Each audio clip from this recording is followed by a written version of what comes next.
Eh bien, bonjour Maxime, Bonjour Gilles, comment vas-tu? tout va bien et toi? Ça va. Qu'est-ce que tu penses de ce deuxième salon du livre de La Palme? Toujours aussi sympa que l'an dernier, très bien reçu, plein de nouveaux auteurs que je connaissais pas donc je suis content d'être là, comme l'an D'accord. dernier. Et la disposition des tables est différente aussi peut-être? Oui, comme il y a plus d'auteurs, ouais, c'est structuré différemment, mais ça passe, il y a pas de problème. Tout va bien. T'as sorti Trash 3. J'ai sorti Trash 3 on est ouais, il y a 3 mois, 3 4 mois, enfin, du coup, parce que ça a traîné un petit peu et voilà, maintenant il est dehors, la fin de l'histoire, à moins que, le public m'en demande une quatrième. Fabrice Non. avait l'air de vouloir, hein, Ah tout bah, à l'heure. Fabrice, il en veut toujours plus. Non, pour l'instant, c'est la fin de l'histoire, j'ai envie de laisser ce personnage tranquille. Peut-être que je ferai, d'autres trucs plus tard, mais c'est pas du tout à l'ordre du jour. J'ai d'autres projets. Et quels sont ces autres projets? Alors la suite des Alphes, hein, sur laquelle je travaille depuis, ça va faire 7 ans maintenant que je travaille là-dessus. Donc finalement, je l'attaque en 6 tomes. Du coup, il y aura c'est ce qu'on appelle une hexalogie. Hmm, d'accord. Pour l'instant, j'en ai écrit 2 et je vais attendre d'avoir écrit les 6 pour tout relire et tout restructurer correctement, tout bien lisser. Donc il y en a pour un bon moment là, je pense que ce ne sera pas fini avant 2028-2029. D'accord. Il y a du taf, il y a du taf. Donc ça c'est la première chose. Ensuite il y a donc mon premier roman fantasy jeunesse, à partir de 10-11 ans qui va sortir, normalement d'ici la fin de l'année 2025. J'attends de recevoir le colis. Voilà, j'en suis là. Donc voilà, il y a ça, et puis je pense que là, dans l'immédiat, c'est tout. Ben, après, il y a d'autres trucs, mais pour l'instant, je ne peux pas en parler, parce que ce sont soit des surprises, soit des secrets pour le moment. Et ton livre d'horreur, Ah, t'en es où? tu l'attends celui-là. Oui, Ouais, il n'a pas oui. Depuis démarré. 2023, hein.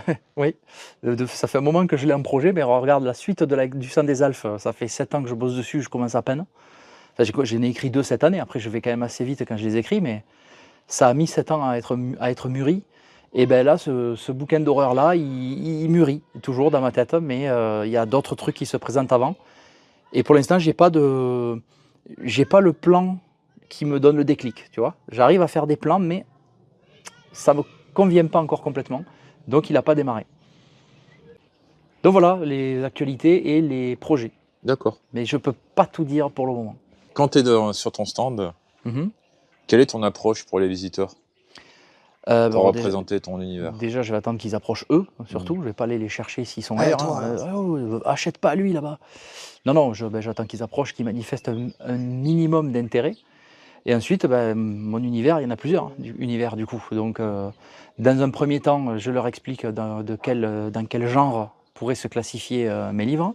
Donc, ce qui est univers des Alphes, donc 6 livres pour le moment, fantasy, SF pour la trilogie principale, avec donc fantasy avec des relents SF. Ensuite, je vais leur présenter les déviants, donc dystopie ou polar dystopique, parce que c'est quand même une histoire plus ou moins de flics dans le futur. Et ensuite, je bascule sur la comédie, avec Trash, donc comédie burlesque. Enfin, Trash, c'est pas burlesque, comédie décalée, on va dire. Il y a quand même un fond sérieux, tu le sais, tu Mhm. as lu les 2 premiers. Mais on reste quand même sur quelque chose qui est censé être drôle, donc je le présente de cette manière-là. Quand j'ai le retour, là j'ai plus de stock, je vous le présente comme une comédie burlesque, parce que là on est vraiment complètement sur du décalage total, avec 2 personnes qui ne se comprennent pas. Et Je c'est crois quand que alors le retour du retour du retour? il est en Tu vois, hein? gestation. Il va pas s'appeler comme ça, mais pour l'instant je te dis pas non plus comment il va s'appeler. Mais j'ai trouvé le titre, il est encore plus débile que ce que tu viens de dire. Ou l'aller, non? L'aller-retour. Je dirai rien. Quel est le rythme de tes livres? Le rythme de parution ou le rythme d'écriture? D'écriture, tu sais, pour ton histoire, c'est rapide ou lent? Il y a plusieurs étapes, Hmm. du coup, de mon côté. Il y a l'idée qui devient, voilà, comme le roman d'horreur dont on parle, ou le retour de retour, la suite qui s'appellera autrement. Il y a l'idée, puis il y a après le moment où il va y avoir, je sais pas, un phénomène déclencheur qui va me dire maintenant je vais travailler sur le plan de ce livre-là. Et après il y a toute la gestation du plan. Et moi, la plupart du temps, c'est cette partie-là qui me prend le plus de, de temps. Et ça peut traîner, comme le cas de la guerre des Alphes. Le plan du premier et du deuxième tome ont traîné pendant 6 ans et demi. Parce que j'arrivais pas à trouver le bon angle d'attaque, hein, comment présenter les thématiques que je voulais aborder, les histoires, les personnages. Et des fois, c'est très très long. En soi, après, quand le plan est posé, que je commence à écrire, là, ça peut aller très vite. En général, tout dépend de la taille du livre, mais on va dire qu'en moyenne, c'est un mois et demi pour l'écriture. Il y a ensuite les bêta-lectures qui vont peut-être amener des corrections derrière, puis la correction officielle derrière, puis la mise en page, comment ça s'appelle, la création de la couverture, et des fois la quatrième de couve qui est très difficile à faire.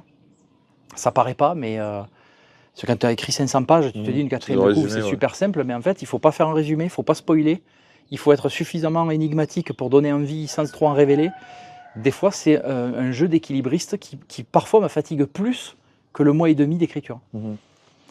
Ça peut être une question que je peux poser aux auteurs, ça. Tu peux demander, comment ils font. Mais ça, par exemple, ça peut être une intervention intéressante de l'IA, justement.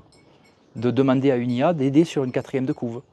C'est pas, et je dis bien d'aider, pas de rédiger une quatrième de couve. Là, ce ne serait pas quelque chose qui me choquerait qu'un auteur qui galère pour l'écrire utilise la pertinence que peut avoir ce genre d'outil pour s'aider sur ce point-là. Mais après, voilà, pas sur l'écriture. Ça, c'est pas possible. Quels sont tes prochains événements? Mes prochains événements, donc j'ai 2 événements là en novembre. Donc après celui-là, donc si je ne me trompe pas, il y en a un le premier week-end de novembre, un le 3e. Ensuite, j'ai rien de prévu dans des salons avant le mois de mars 2026. Mais si je reçois mon stock de mon roman jeunesse à temps, j'aurai normalement des dédicaces en librairie avant Noël.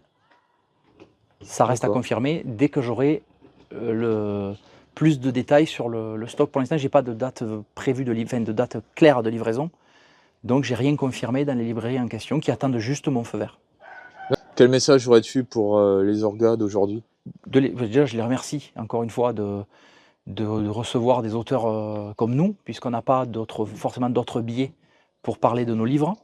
On n'est pas toujours accepté en librairie, on n'est pas toujours accepté voilà, sur des grandes manifestations. Alors je sais pas où vont se situer géographiquement les gens qui vont écouter, qui écoutent ce qu'on est en train de faire là. Mais par exemple, le Grand Narbonne, j'y ai pas accès. La Comédie du Livre à Montpellier, j'y ai pas accès. Et les auteurs comme moi n'y ont pas accès. Donc c'est vrai que ce sont ces petites manifestations-là, qui n'est pas si petite d'ailleurs là, parce qu'on est plus de 50 auteurs quand même, qui permettent aux auteurs comme nous de pouvoir présenter leurs ouvrages au public. Et heureusement qu'il y a des gens qui s'en soucient et qui aiment ça, parce que des fois, le retour, il peut y avoir un mauvais temps, il peut y avoir peu de visiteurs, il peut y avoir des fois des personnes malveillantes qui vont raconter des énormités sur les réseaux après, avant, pendant.